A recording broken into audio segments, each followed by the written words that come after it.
दमोह जिले के पथरिया ब्लॉक के ग्राम केंद्रों के आधा दर्जन से अधिक बच्चों और एक अम्मा को उल्टी दस्त होने और तबीयत बिगड़ने पर बुधवार सुबह उन्हें इलाज के लिए दमोह जिला अस्पताल के बच्चा वार्ड में भर्ती किया गया है, जिनका उपचार डॉक्टर के द्वारा किया जा रहा है। प्राप्त जानकारी के अनुसार परिजनों ने बताया कि पानी पीने के बाद एक साथ बच्चों की और एक अम्मा की स्थिति बिगड़ने पर उन्हें इलाज के लिए लाए गए हैं, जिनमें राकेश पिता हल्लू आदिवासी उम्र 11 वर्ष, ऋषि पिता हल्लू आदिवासी उम्र 7 वर्ष, शांति पिता मनु आदिवासी उम्र 8 वर्ष, दीपक पिता महेश आदिवासी उम्र 7 वर्ष, रत्नेश पिता मलखू उम्र 13 वर्ष, जितेंद्र पिता हल्लू आदिवासी उम्र 12 वर्ष, अनिल पिता दुर्जन आदिवासी उम्र 11 वर्ष और वृद्धि अम्मा मायापति लक्षू राम आदिवासी की हालत बिगड़ने पर उन्हें इलाज के लिए भर्ती किया गया, जिनका उपचार जारी है।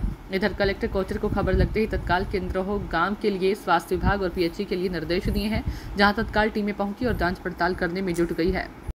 राजकोट टीआरपी गेमिंग झोन में भारतीय जनता पार्टी भ्रष्टाचार पापना कारणे અને એમના ચહીદા અધિકારીઓની ભ્રષ્ટ વૃત્તિના કારણે 27 નિર્દોષો અને 12 બાળકો હોમાયા। આવી જ ભયંકર ઘટના મોરબીમાં બની, એમાં 135 લોકો હોમાયા। સુરતમાં તક્ષશિલા, હરણીકાંડ વડોદરા, ભરૂચ, શ્રેય હોસ્પિટલ અમદાવાદ, આવી અનેક ઘટનાઓમાં ભ્રષ્ટાચારના કારણે, ભાજપના ભ્રષ્ટાચારના કારણે 240 લોકો હોમાયા, છતાં એક પણ પરિવારને હજી સુધી ન્યાય મળ્યો નથી।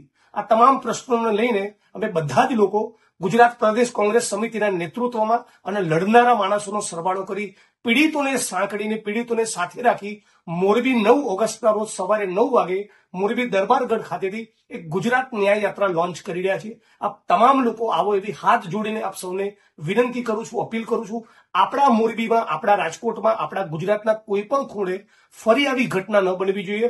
તમામ પીડિતોને ન્યાય મળવો જોઈએ અને સરકાર પણ આ પ્રમાણેની ફરજ બેદરકારી કરનારા અધિકારીઓની ઉપર તવાઈ લાવે અને પોતાના ભ્રષ્ટ નેતાઓને જેલ ભેગા કરે।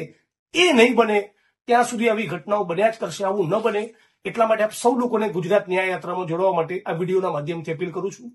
9 ઓગસ્ટ સવારે 9 વાગે મોરબી।